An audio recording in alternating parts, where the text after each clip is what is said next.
Agárrate con Patricia Poleo, opinión estremecedora.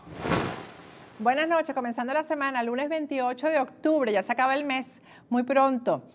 28 de octubre del año 2019 y bueno, hoy vamos a hablar no de Venezuela, sino de toda la región. Eso incluye a Venezuela, eso apunta hacia Venezuela, pero esto, tal como se venía advirtiendo, permea a toda la región. ¿Qué es esto? Pues estos regímenes de izquierda que se van apoderando de todo el continente porque los han dejado. De eso vamos a hablar el día. Bueno, me acompaña para hablar de Colombia y de toda la región, lo que pasó ayer en Colombia, Cristian Mancera, ustedes lo conocen, es abogado, politólogo, bueno, un gran analista, es profesor universitario y está conmigo para que me expliques qué pasó en Colombia, Claro Cristian. que sí, un placer estar aquí contigo, un placer. ¿Qué pasó ayer que incluso Álvaro Uribe se declara derrotado y asume la derrota? Pues lo que pasa es que la ciudadanía en Colombia viene ya en un desgaste de los extremos, de la polarización, tanto de izquierda o de derecha. Creo que ya el país entra en lo que se llama una fatiga. En las pasadas elecciones, lamentablemente, el país estuvo convocado en dos alternativas, una en la cabeza del señor presidente Iván Duque y otra en cabeza del líder del movimiento de la Colombia Humana, el señor senador Gustavo Petro, y pues eso obviamente generó que la ciudadanía escogiera los dos bandos menos peores para cada uno de los ciudadanos. Terminaron escogiendo al señor Iván Duque y por eso hoy es presidente. Pero eso no quiere decir que el uribismo represente digamos, la esencia de lo que es el país hoy en la actualidad. Hay una cantidad de desafíos de tipo social y mira la importancia que tiene entender la dinámica de la democracia colombiana. Ayer, por ejemplo, la guerrilla de la FARC tuvo candidatos en todos los escaños posibles en todo el territorio nacional. Participaron diferentes candidatos y no salió electo sino uno. Eso demostrando de que si hay un juicio moral, si hay un castigo moral, que el país no olvida y el país de una y otra forma manda un mensaje de que quiere avanzar, que hay unos temas que son fundamentales para el país. Y el país, para que el país no caiga en lo que tanto se, digamos, dimensionó en el supuesto socialismo del siglo XXI y todo esto, se hace necesario abrirle espacios de acceso, de participación a diferentes sectores sociales y políticos en el país para que esto no se vuelva como Venezuela, irónicamente, en donde tenemos un movimiento que es el Centro Democrático en cabeza del presidente Uribe, pero ¿qué va a pasar después del presidente Uribe? El presidente Uribe no será eterno, ¿y qué van a hacer estos líderes subalternos, por decirlo de alguna forma, que en algunos casos yo diría que una pequeña minoría son muy buenos, pero la inmensa mayoría están alrededor de cazar peleas en público, en el Senado, prácticamente eso es a grito, a pulmón, pero esto no solamente del sector uribista, el sector también de la izquierda radical. Entonces, ¿qué tan sano puede ser para el país alternativas de centro? Yo pienso que ese es el camino y eso es lo que vamos a ver reflejado en los próximos 10 años en Colombia, en donde alternativas, por ejemplo, lo que pasó en Medellín, un enclave uribista, una ciudad que obviamente funciona bajo el control del uribismo, ayer cayó en manos de un candidato independiente que escasamente gastó $25.000 en su campaña. Es decir, no se trata del dinero en este caso, ¿no? Eso a veces es bien no. Interesante. Yo creo que eso es positivo, De Cristian. acuerdo. Yo no sé cómo lo ves tú, porque habla además de que la gente está pensando y está analizando el voto. Totalmente, y demuestra de que el colombiano, todo lo que se pueda decir, pero la democracia colombiana va avanzando, va creciendo y los problemas los vamos resolviendo lamentablemente no como quisiéramos todos, con la rapidez que quisiéramos, pero ayer se demostró que efectivamente, mira, en Bogotá se eligió a una candidata, la primera mujer, ¿no? Líder, alcaldesa de una ciudad como Bogotá, pero también la primera alcaldesa LGBT y esto pues, obviamente es un mensaje también importante. Pero fue un peso que ella sea LGBT. Que sea homosexual. No creo que eso haya pesado, porque creo de que hay que darle el crédito a la señora Claudia López, la señora alcaldesa, de que no hizo de eso un tema de campaña. Ok, no fue, exacto, no fue porque yo creo que ya hay un nivel de manipulación con esto que tampoco, ¿no? O sea, que simplemente es ser, para mí, esa condición es igual a que tú seas una mujer hetero, un hombre hetero, eso no tendría que ver No tiene nada que ver, de acuerdo, pero siendo honestos, quitándole todo este manto digamos, de críticas, de juicios de valor, Sí. juicios morales que se le han hecho a esta señora, la alcaldesa de Bogotá, era la mejor propuesta, mirándola desde el punto de vista Pero del sí se desarrollo de la se le ciudad. hizo una guerra por su condición sexual. ¿Sí No se le hizo una guerra directa, pero sí, como se dice, por debajo de la mesa. Pero fíjate que es bien interesante porque Colombia es un país un poco conservador en este sentido. No, bastante. Exacto. Y yo creo que es un gran logro que lo otro pesara más, pues si realmente ella tiene condiciones y propuestas que fueron analizadas por el ciudadano que Pero que fue a claro, votar. pero es ¿por qué? Tiene varias características importantes la nueva alcaldesa de Bogotá. Es de temple, o sea, no tiene miedo en enfrentarse a las grandes maquinarias, a los grandes liderazgos. Dice las cosas como son. Eso le gusta al votante. Pero más allá de eso, digamos, de lo que se denominaría la verborrea, ¿no? O sea, el verbo por Sí. hablar, ¿no? Es una persona que ha venido trabajando, que tiene una historial interesante. Y han habido momentos en donde la ciudadanía la ha rechazado. Yo también he estado en contra de algunos comportamientos que me han parecido descalificadores en su forma de expresarse. Sí. Pero ahora es el momento, pienso yo, de probarle al país que las fuerzas de centro sí pueden gobernar efectivamente. Y el éxito de esas fuerzas de centro va a depender exclusiva y llanamente del éxito que tenga la nueva alcaldesa de Bogotá. Porque si hace una buena gestión, candidaturas a la presidencia, por ejemplo, que ayer la mayor, digamos, el más beneficiado con el triunfo de Claudia fue el señor Sergio Fajardo, que de una y otra manera estuvo apoyando de manera decidida esa candidatura. Y podría ser un candidato. Claro, obviamente, y a Claudia la apoyaron todas las fuerzas de centro que en las pasadas elecciones no pudieron acceder al poder. Se unieron. Todos, alrededor de ella.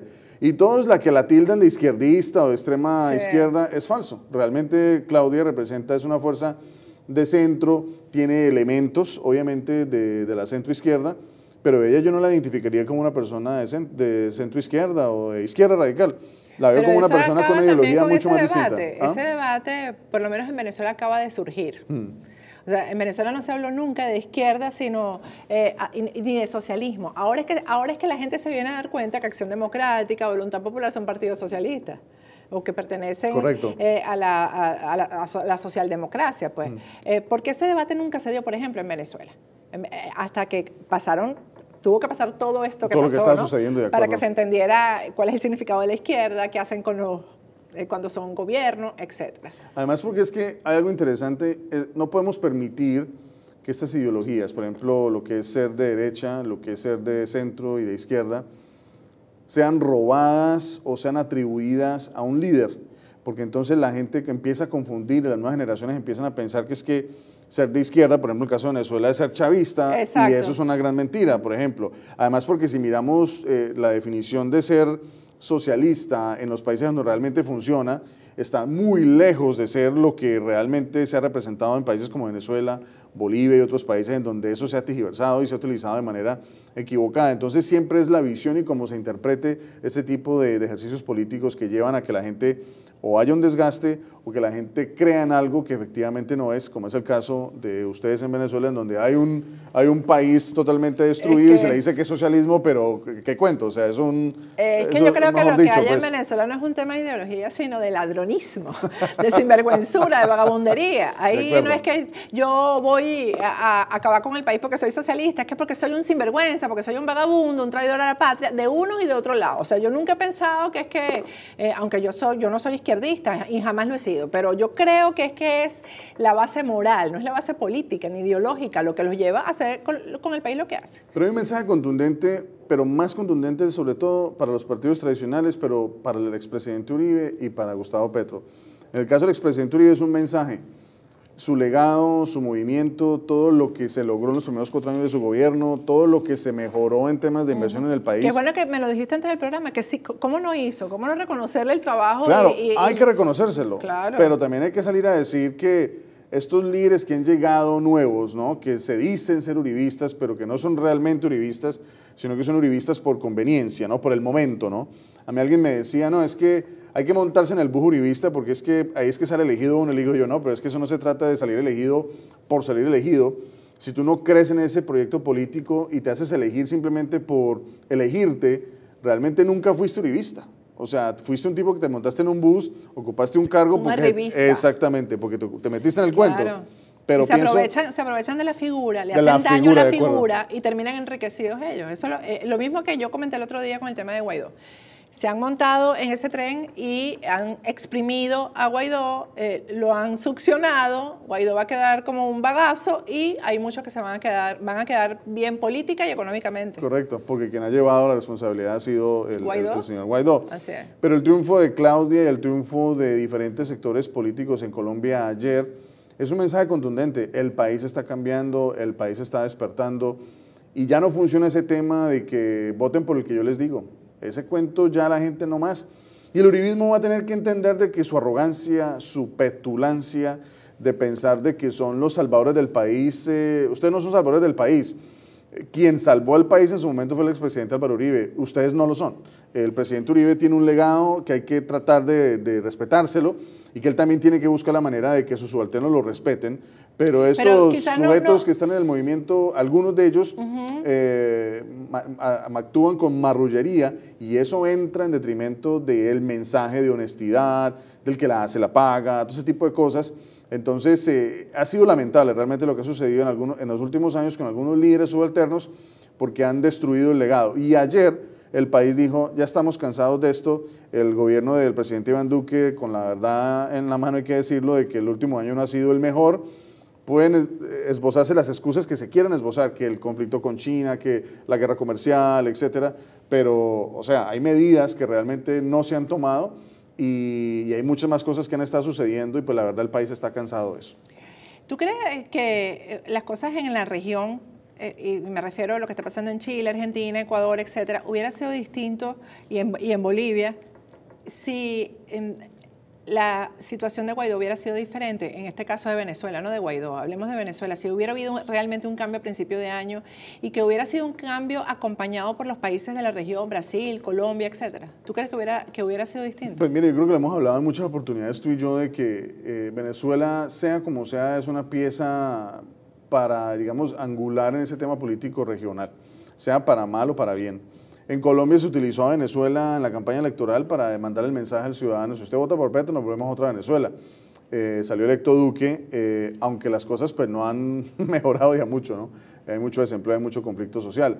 En Bolivia, en otros países, el mensaje que se ha mandado es, bueno, esta gente se ha sostenido, lo que hay en Venezuela es una guerra de poderes, de clases sociales, entonces vamos a mantener a este señor Evo en el poder. Entonces realmente no ha habido, digamos, una unión, un trabajo, digamos, de equipo en Venezuela, de los diferentes liderazgos, para mandar el mensaje de que lo que sí realmente se quiere es una democracia y no unos grupos chiquitos tratándose de pelear o repartirse la torta, como se dice popularmente, que es lo que evidencia a nivel regional y lo que se ve desde Washington también. Hay un grupo de sujetos allá en Caracas que están en contra del régimen, sí, pero más allá de estar en contra del régimen, cada uno de estos grupos tiene sus propios intereses, cada uno quiere poner su líder, su componente, en fin, etcétera.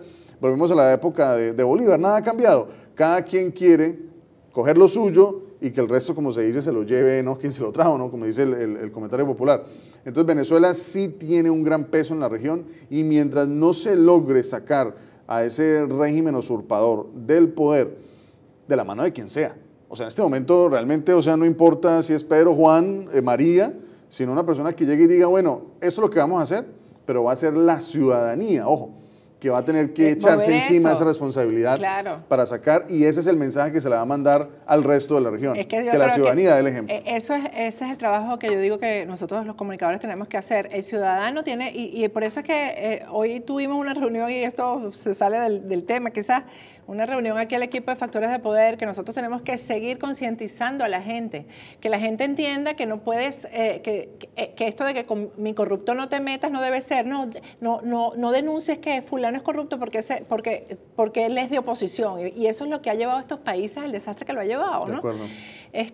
Yo creo que este ejemplo que ha dado Colombia, porque en Venezuela, y te lo decía al comienzo, está ocurriendo lo mismo, no con nombres, sino en las encuestas serias, aparece por un lado un sector pequeñito, o sea, una población, un porcentaje pequeño de la población con el régimen, otro porcentaje pequeño con la oposición o la MUD, pero lo grueso aparece en el medio, que no cree ni en una cosa ni en la otra. Y es el ciudadano que está frustrado ahora, desesperanzado, que está lleno de rabia por lo que ha venido ocurriendo, porque estuvimos a punto de salir y no salimos, como pasa siempre. Correcto. Y ahí se puede construir un movimiento ciudadano, que sea el que al Obvio, final... y yo también insto a toda la ciudadanía en Venezuela y en toda la región. No podemos seguir permitiendo que ciertos sectores políticos o élites económicas, como se le quieran llamar, sigan rigiendo los destinos de los pueblos. Hay que trabajar de la mano de esas élites, de esos sectores políticos, involucrar a todo el mundo, pero que la ciudadanía sea la que mueva el tema. Y ayer, por ejemplo, en Colombia se demostró, ayer perdieron los partidos políticos, perdió la política tradicional, porque el colombiano, el latinoamericano está cansado, y en Colombia hemos sido un país marcado por la violencia y todo esto, pero siempre hemos sido muy respetuosos de los procesos democráticos, y también hemos entendido el valor del derecho al voto, y ya la gente no traga entero, ya la gente está entendiendo de que, ok, el señor, por ejemplo, Uribe hizo algo muy bueno en sus primeros 4 años, pero ya es suficiente, ya han pasado casi 20 años, no podemos seguir pensando que es el único que puede salvar el país. Que se acabe el mesianismo. Claro, que se acabe eso, como pasa con el señor Gustavo Petro. Tú le hablas, por ejemplo, a un seguidor del señor Petro, del señor Sergio Fajardo, y por el solo hecho de que el señor Fajardo no votó por el señor Petro en las elecciones presidenciales, ya todas las personas que hacen parte de Compromiso Ciudadano, que es el movimiento de Fajardo, son pues uribistas o son indeseables. Y eso hay que acabarlo, pero ese es el juego de la división que hacen estos sujetos y estos movimientos que quieren arroparse del poder, pero quieren dividir a la población, que es el caso de lo que pasa en Venezuela, lo que pasa en otros países, y por eso tenemos todos que, por ejemplo, yo entiendo que siempre van a pensar que es que yo siempre mando a la gente a irse a la guerra. Cuando tú dices dividir a la oposición, no es a los dirigentes, sino a la ciudadanía, que es opositora. Correcto, sí. Porque eso es diferente. Correcto.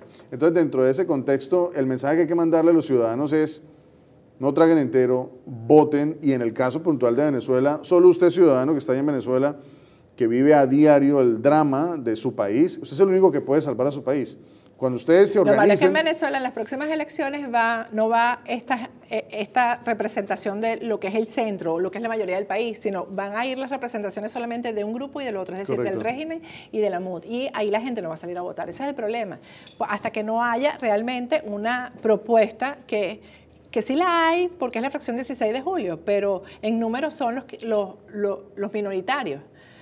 La conformación política cambió en Venezuela en el camino después de que fueron electos ellos en la Asamblea Nacional. ¿Y cómo haces para hacer política?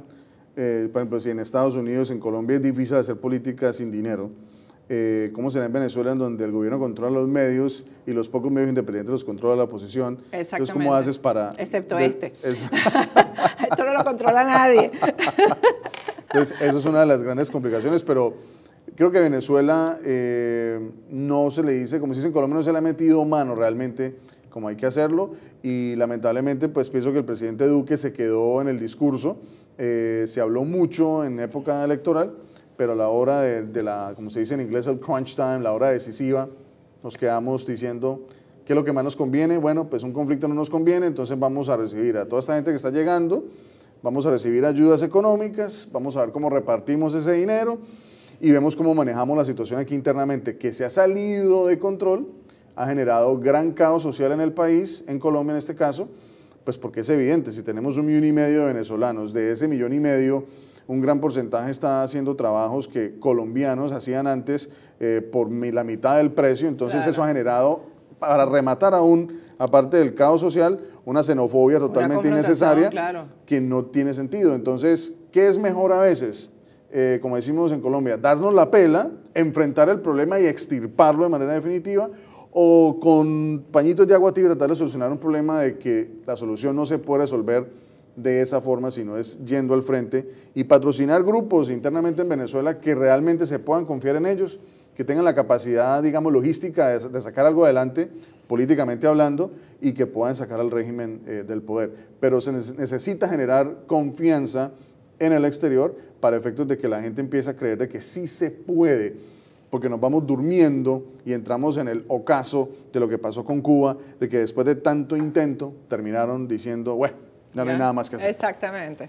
Bueno, y hablando de esto, y no quería terminar el segmento sin comentar, el orden del día de la Asamblea Nacional en Venezuela mañana, vamos a verlo en pantalla, para que ustedes vean que el tema de lo que ha ocurrido en la región, pues ni se va a tocar, ni se va a analizar, no veo desde tan lejos, y por supuesto producción no me lo imprimió, pero ahí tienen ustedes que es un debate sobre la persecución a los diputados de la Asamblea Nacional de Venezuela. Es decir, el país entero tiene que estar pendiente de que a Juan Pablo Guanipa lo está persiguiendo el régimen. Para eso se va a reunir la Asamblea Nacional mañana. Después hay un debate sobre la crisis agroalimentaria que vive el país. Bueno, eso otra vez abundar en el diagnóstico de que no hay siembra, de las tierras expropiadas, abundar y no plantear soluciones y no debatir lo verdaderamente importante. Esto es para seguir comiendo tiempo hasta que anuncien esas elecciones